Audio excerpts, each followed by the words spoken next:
அவர் ஜீசஸை கும்பிடுவராக இருந்தாலும் பரவாயில்லை, பல இந்து கோயில்களுக்கு சென்று வருகிறார் என்பது இதிலிருந்து தெரிகிறது.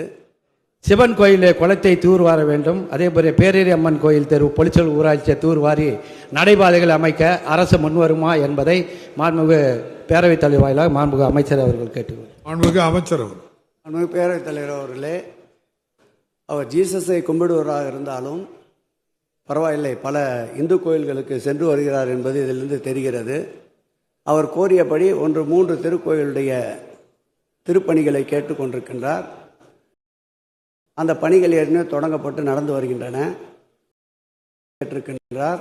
அதில் ஒரு குளம் 19 லட்சம் ரூபாய் செலவில் பணிகள் எடுத்துக்கொள்ளப்பட்டு பணி நடந்து வருகின்றது. மற்றொரு குளம் உபயதார நிதியில் செய்வதாக அறிவித்திருந்தார்கள். அவர் தற்போது அதற்கு முன் வரவில்லை.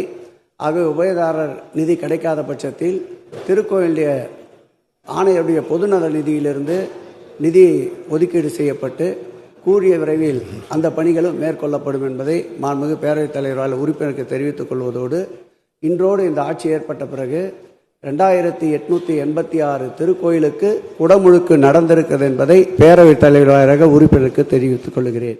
பிளே ஸ்டோர் மற்றும் ஆப் ஸ்டோரில் இருந்து பாலிமர் செயலியை QR கோடு மூலம் பதிவிறக்கம் செய்யுங்கள்.